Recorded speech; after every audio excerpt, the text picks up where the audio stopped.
to Tailgate Talks. I'm Extension Educator Sydney O'Daniel, and today I'm excited to have Ben Beckman, a beef extension educator out of Hardington, Nebraska, here today to talk about grazing sorghum type forages this fall and managing the risk of prussic acid. Enjoy! Hello and welcome to Tailgate Talks. I'm Ben Beckman, Nebraska Extension Educator. Today we're going to talk about the effects that cold temperatures, especially freezes, can have on some of our forage species and the danger of prussic acid poisoning. Any of our sorghum species, whether that's forage sorghum behind me, sorghum Sudan hybrids, Johnson grass, or even a straight Sudan grass, have the danger for prussic acid poisoning following freeze events. A straight sorghum is going to have the highest potential and the highest danger, while a straight Sudan grass is going to have lowest potential for risk. Sorghum Sudan hybrids are going to be somewhere in the middle, but all of these have potential to cause sometimes fatal consequences if grazed by our animals following a freeze.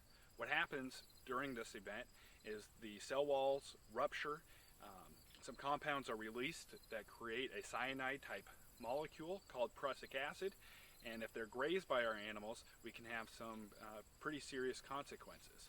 The nice thing when it comes to prussic acid is that it's a easily dissipated gas that is released if we allow that forage to rest for a period of time.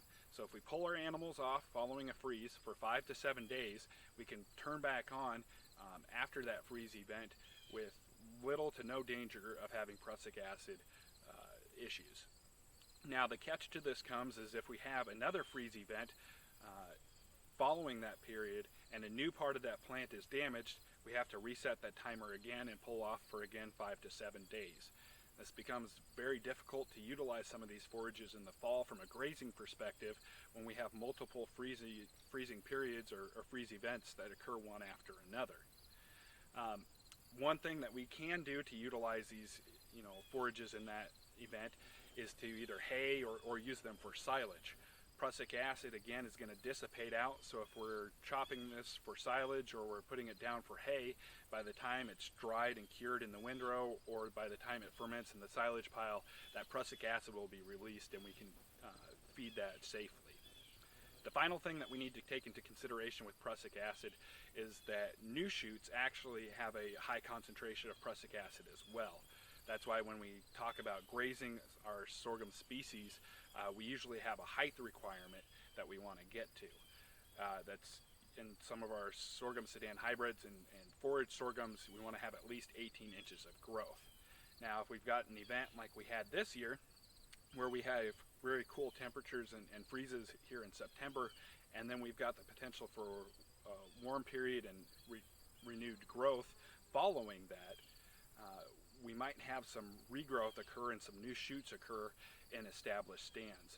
And those new shoots are going to be sought out by animals that are grazing because they're highly nutritious, but they also have high concentrations of prussic acid. So we need to make sure that those reach 18 inches of height before we actually go out and graze them again. Once we have multiple frost periods and we've killed off those new shoots, or the entire plant has been killed off, then we can safely utilize it without any danger. You can tell if the plant's been fully killed off. If there's any green material left, that's usually a sign that that plant's still growing. If that plant is totally turned colors after frost events, especially multiple hard frost events, we can be pretty safe that it's been totally killed and we can utilize that without a problem.